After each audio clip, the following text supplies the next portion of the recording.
ಪ್ರೀತಿಯ ವೀಕ್ಷಕರೇ ನಮಸ್ಕಾರ. ಜ್ಞಾನಿಧಿ ಜ್ಯೋತಿ ಚಾನಲ್ಗೆ ನಿಮಗೆಲ್ಲರಿಗೂ ಸ್ವಾಗತ. ಎಐ ಈ ಎಐನ ಬಗ್ಗೆ ಎಲ್ಲಿ ನೋಡಿದರೂ ಇಂದು ವಿಷಯಗಳು ಚರ್ಚೆಯಾಗುತ್ತಲಿದೆ. ಹಾಗಾದರೆ ಎಐ ಏನು ಮತ್ತು ಅದರ ಮಾನವನ ಜೀವನದಲ್ಲಿ ತರಬಹುದಾದ ಬದಲಾವಣೆಗಳೇನು? ಎಐ ಎನ್ನುವುದು ಮಾನವನಿಂದ ನಿರ್ಮಿತವಾದ ಒಂದು ಸಾಧನ ಮತ್ತು ಯಾವುದೇ ಯಂತ್ರವು ಮಾನವನ ಕಲ್ಪನೆಯನ್ನು ಮೀರಿ ಏನನ್ನೂ ಬದಲಾಯಿಸಲಾರದು. ಜಗತ್ತು ತಂತ್ರಜ್ಞಾನದಿಂದ ಕೊನೆಗೊಳ್ಳುವುದಿಲ್ಲ, ಅದು ವಿಕಸನಗೊಳ್ಳುತ್ತದೆ. ಹಾಗಾಗಿ ಯಾರೂ ಎಐಗಾಗಿ ಭಯಪಡಬೇಕಾದ ಅಗತ್ಯವಿಲ್ಲ. ಆದರೂ ಹೊಸ ಕೌಶಲ್ಯಗಳನ್ನು ಕಲಿಯುತ್ತಾ ನಮ್ಮನ್ನು ನಾವು ಬದಲಾಯಿಸಿಕೊಳ್ಳುತ್ತಾ ಮುಂದೆ ಸಾಗಬೇಕು. ಸಹಸ್ರಾರು ವರ್ಷಗಳ ಕಾಲ ಮಾನವರು ತಮ್ಮ ಬುದ್ಧಿವಂತಿಕೆಯಿಂದ ಜಗತ್ತನ್ನು ಆಳಿದರು, ನಾಗರಿಕತೆಯನ್ನು ನಿರ್ಮಿಸಿ, ವಿಜ್ಞಾನವನ್ನು ಕಂಡುಹಿಡಿದು ತಂತ್ರಜ್ಞಾನವನ್ನು ರಚಿಸಿದರು. ಆ ತಂತ್ರಜ್ಞಾನದ ಮುಂದುವರಿದ ಭಾಗ ಈ ಎಐ ಆಗಿದೆ. ಎಐ ಒಂದು ಸಾಧನ ಮತ್ತು ಪ್ರತಿಯೊಂದು ಸಾಧನದಂತೆ ಅದರ ಪ್ರಭಾವವು ಮಾನವರು ಅದನ್ನು ಹೇಗೆ ಬಳಸುತ್ತಾರೆ ಎನ್ನುವುದರ ಮೇಲೆ ಅವಲಂಬಿತವಾಗಿದೆ. ಎಐ ಒಂದು ಮ್ಯಾಜಿಕ್ ಅಲ್ಲ. ಎಐಗೆ ಮಾನವರು ಏನು ಮಾಡಲು ತರಬೇತಿ ನೀಡುತ್ತಾರೋ ಅದು ಅದನ್ನು ಮಾಡುತ್ತದೆ ಅಷ್ಟೇ. ಹಾಗಾಗಿ ನಿಜವಾದ ಶಕ್ತಿ ಮಾನವನ ಕೈಯಲ್ಲಿದೆ. ಎಐ ಮನುಷ್ಯರಂತೆ ಯೋಚಿಸುವುದಿಲ್ಲ, ಅದಕ್ಕೆ ಭಾವನೆಗಳಿಲ್ಲ, ಸ್ವಯಂ ಅರಿವು ಕೂಡ ಇಲ್ಲ. ಅದು ಮನುಷ್ಯನಿಗಿಂತ ವೇಗವಾಗಿ ಕೆಲಸ ಮಾಡಬಲ್ಲದು. ಆದರೆ ಪ್ರೀತಿಸಲು, ಭಾವನೆಗಳನ್ನು ವ್ಯಕ್ತಪಡಿಸಲು, ನೋವನ್ನು ಅನುಭವಿಸಲು ಸಾಧ್ಯವಿಲ್ಲ. ಅದು ಒಂದು ಸಾಧನವಷ್ಟೇ ಮತ್ತು ನಿಯಂತ್ರಿಸುವವರು ಮನುಷ್ಯರೇ ಆಗಿರುತ್ತಾರೆ. ಜಗತ್ತು ಇಂದು ಹಿಂದೆಂದಿಗಿಂತಲೂ ವೇಗವಾಗಿ ಬದಲಾಗುತ್ತಲಿದೆ.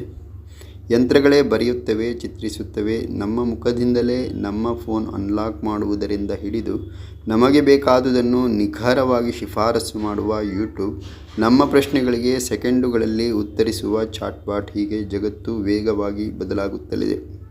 ಇಂದು ನಾವು ಕೃತಕ ಬುದ್ಧಿಮತ್ತೆ ಇರುವ ಪ್ರಪಂಚದಲ್ಲಿ ವಾಸಿಸುತ್ತಿದ್ದೇವೆ.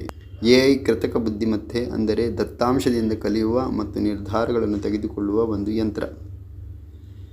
ಓಪನ್ ಎಐ ಮತ್ತು ಗೂಗಲ್ನಂಥ ಕಂಪನಿಗಳು ಕಥೆಗಳನ್ನು ಬರೆಯುವ, ಕಲೆಯನ್ನು ರಚಿಸುವ ಮತ್ತು ರೋಗಗಳನ್ನು ಪತ್ತೆಹಚ್ಚುವ ಕಾರ್ಯಗಳನ್ನು ಎಐಯಲ್ಲಿ ನಿರ್ಮಿಸುತ್ತಿವೆ.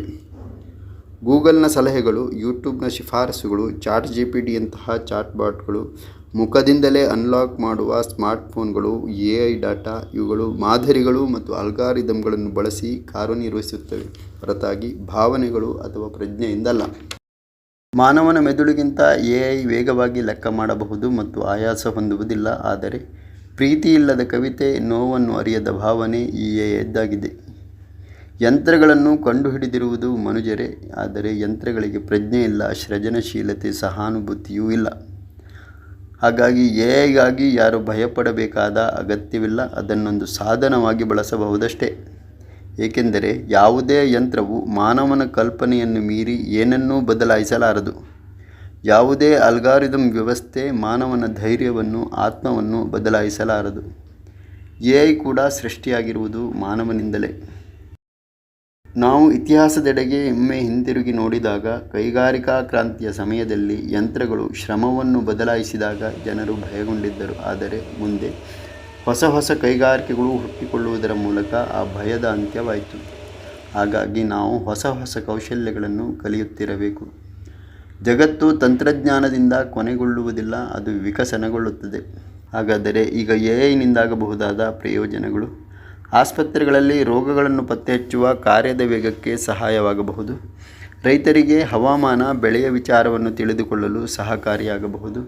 ಶೈಕ್ಷಣಿಕ ಕ್ಷೇತ್ರದಲ್ಲಿ ವಿದ್ಯಾರ್ಥಿಗಳಿಗೆ ಹೆಚ್ಚಿನ ಕಲಿಕೆಗೆ ಕಾರಣವಾಗಬಹುದು. ವ್ಯವಹಾರಗಳಲ್ಲಿ ಸಮಯ ಮತ್ತು ಹಣದ ಉಳಿತಾಯಕ್ಕೆ ನೆರವಾಗಬಹುದು. ಓಪನ್ ಎಐ ಮತ್ತು ಗೂಗಲ್ನಂಥ ಕಂಪನಿಗಳು ಉತ್ಪಾದಕತೆ ಮತ್ತು ನವೀನತೆಯನ್ನು ಸುಧಾರಿಸಲು ಎಐಯನ್ನು ನಿರ್ಮಿಸುತ್ತಿವೆ.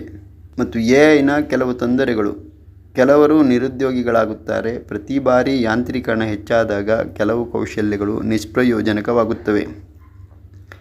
4 ಮಂದಿ ಸೇರಿ ಅಂದು ಒಂದು ಹೊಂಡವನ್ನು 8 ದಿನಗಳವರೆಗೆ ತೆಗೆಯುತ್ತಿದ್ದ ಸಮಯವನ್ನು ಇಂದು ಒಂದು ಬುಲ್ಡೋಜರ್ 4 ಗಂಟೆಯಲ್ಲಿ ಆ ಕೆಲಸವನ್ನು ಒಂದು ಆಪರೇಟರ್ನ ಕೈಯಲ್ಲಿ ಮಾಡಿ ಮುಗಿಸುತ್ತದೆ. ಹಾಗಾಗಿ ಕಡಿಮೆ ಕೆಲಸಗಾರರಲ್ಲಿ ಕಾರ್ಖಾನೆಗಳು ನಡೆಯಬಹುದು. ಕಂಪನಿಗಳಿಗೆ ಕಡಿಮೆ ಉದ್ಯೋಗಿಗಳೇ ಸಾಕಾಗಬಹುದು. ಇದರಿಂದ ಜನರಲ್ಲಿ ಭಯದ ವಾತಾವರಣ ಸೃಷ್ಟಿಯಾಗಬಹುದು. ಎಐ ನಕಲಿ ಧ್ವನಿಗಳು, ಚಿತ್ರಗಳು, ಸುದ್ದಿಗಳನ್ನು ಸೃಷ್ಟಿಸಬಹುದು. ಆದರೆ ಅಪಾಯವೆಂದರೆ ಎಐನಿಂದಲ್ಲ, ಅಪಾಯ ಬೇಜವಾಬ್ದಾರಿಯ ಬಳಕೆಯಿಂದ ಆಗಬಹುದು.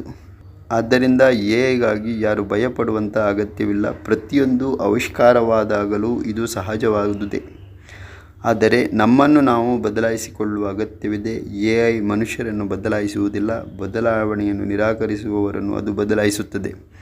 ಭವಿಷ್ಯದಲ್ಲಿ ಬದಲಾವಣೆಗೆ ಹೊಂದಿಕೊಳ್ಳುವವರಿಗೆ ಯಾವುದೇ ತೊಂದರೆ ಆಗುವುದಿಲ್ಲ. ಹಾಗಾಗಿ ಯಾರೂ AIನ ಬಗ್ಗೆ ಹೆಚ್ಚು ಭಯಪಡದೆ, ಚಿಂತಿಸದೆ ಹೊಸ ಕೌಶಲ್ಯಗಳನ್ನು ಕಲಿಯುತ್ತಾ ಮುಂದೆ ಸಾಗಬೇಕು. ಜಗತ್ತು ತಂತ್ರಜ್ಞಾನದಿಂದ ಕೊನೆಗೊಳ್ಳುವುದಿಲ್ಲ, ಅದು ವಿಕಸನಗೊಳ್ಳುತ್ತದೆ ಮತ್ತು ಯಾವುದೇ ಯಂತ್ರವು ಮಾನವನ ಕಲ್ಪನೆಯನ್ನು ಮೀರಿ ಏನನ್ನೂ ಬದಲಾಯಿಸಲಾರದು. ಈ ವಿಡಿಯೋ ನಿಮಗೆ ಇಷ್ಟವಾದಲ್ಲಿ ಒಂದು ಲೈಕ್ ಕೊಟ್ಟು ಸಾಧ್ಯವಾದಷ್ಟು ಶೇರ್ ಮಾಡಿ, ಸಬ್ಸ್ಕ್ರೈಬ್ ಮಾಡಿ, ಬೆಲ್ ಐಕಾನನ್ನು ಒತ್ತುವುದನ್ನು ಮರೆಯದೆ ಚಾನಲ್ಗೆ ಬೆಂಬಲವನ್ನು ನೀಡಿ. ಸರ್ವರು ಸಂತೋಷದಿಂದ, ನಗುತ್ತಾ, ನಗಿಸುತ್ತಾ, ಆರೋಗ್ಯದಿಂದಿರಿ. ಸರ್ವರಿಗೂ ಶುಭವಾಗಲಿ. ಜೈ ಹಿಂದ್.